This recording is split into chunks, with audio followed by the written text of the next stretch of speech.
आजकल मार्केट में retail investor को काफ़ी कंफ्यूजन हो रही है कि NSDL के स्टॉक में इन्वेस्ट करें या CDSL के स्टॉक में इन्वेस्ट करें। तो पहले बता देते हैं कि NSDL और CDSL दोनों ही इंडिया की एक डिजिटल शेयर डिपॉजिटरी है, जिसमें आप जैसे retail investors, foreign institutional investors, बड़े इंस्टीट्यूशनल इन्वेस्टर्स या फिर कंपनी अपने स्टॉक्स को डिजिटली स्टोर करती है।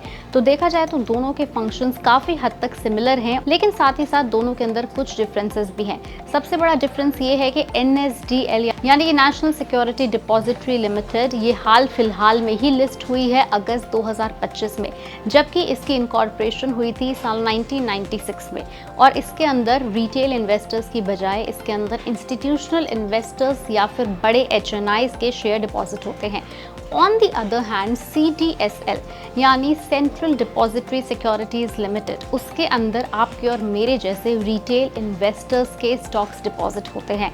इसकी शुरुआत हुई थी साल 1999 में, लेकिन इस कंपनी की पब्लिक लिस्टिंग हुई थी साल 2017 में। महज 22 रुपए का शेयर था जब इसका IPO लिस्ट हुआ था स्टॉक मार्केट में। और अगर आप आज के करंट मार्केट प्राइस से कंपेयर करें तो आज के समय में CDSL का स्टॉक लगभग 1500 रुपए के करीब ट्रेड कर रहा है। NSDL ऑपरेट होती है नेशनल स्टॉक एक्सचेंज से। इसके पास करीब 3.88 करोड़ शेयर होल्डर्स हैं।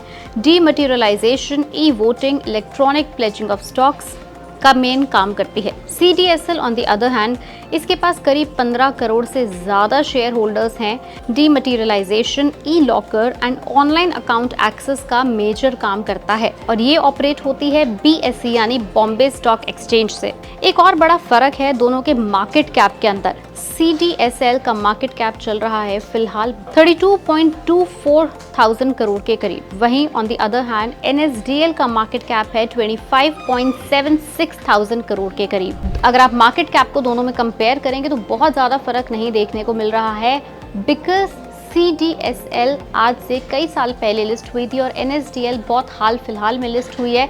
उसके बावजूद भी मार्केट कैप के अंदर बहुत छोटा सा ही डिफरेंस है जो बहुत जल्दी कवर अप भी हो सकता है। पर अगर आप लॉन्गर रन में देखना चाहें तो CDSL ऐसे लोगों को केटर करता है जो आपके और मेरे जैसे पूरे देश भर के रिटेल इन्वेस्टर्स हैं। पिछले कुछ साल में अगर हम देखेंगे तो mutual fund SIP inflows, mutual fund inflows और रिटेल इन्वेस्टर्स की भारी मात्रा में तादाद सिर्फ बढ़ी है। इसलिए CDSL का ऑलरेडी शेयर होल्डर बैंक बड़ा ही है और आने वाले समय में बढ़ने की ज़्यादा उम्मीद है। On the other hand NSDL बड़े HNIs और इंस्टीट्यूशनल इन्वेस्टर्स को ज़रूर अट्रैक्ट करता है। वहाँ पे पैसे का और शेयर्स का इन्फ्लो ज़्यादा है, लेकिन अगेन उसका जो केटर करने वाला ग्रुप और नंबर ऑफ शेयर होल्डर्स हैं वो एज कंपेयर टू CDSL हमेशा कम रहने वाले हैं। दोनों के स्टॉक में भी अगर आप डीप कंपैरिजन करेंगे तो बहुत ज़्यादा फर्क नहीं है। NSDL का स्टॉक लगभग 1300 रुपए के करीब ट्रेड कर रहा है। CDSL का स्टॉक लगभग 1500 रुपए के करीब ट्रेड कर रहा है। Since the listing of CDSL, इस शेयर ने अपने शेयर होल्डर्स को ऑलमोस्ट 6000% का रिटर्न दिया है। On the other hand NSDL ने अपने शेयर होल्डर्स को ऑलमोस्ट 30 to 32% का रिटर्न दिया है since its listing. But in the end we would only say कि it's too early to compare both। दोनों के फीचर्स, दोनों के काम और दोनों का पर्पस बहुत सिमिलर ज़रूर है, लेकिन दोनों का जो केटर करने वाला ग्रुप है वो बहुत अलग है। इसलिए अगर आप निवेशक हैं तो एक्सपर्ट्स का ये मानना है आप दोनों ही स्टॉक्स को अपने पोर्टफोलियो में अपने पास बरकरार रख सकते हैं, क्योंकि दोनों का नेचर ऑफ वर्क काफ़ी हद तक अलग है।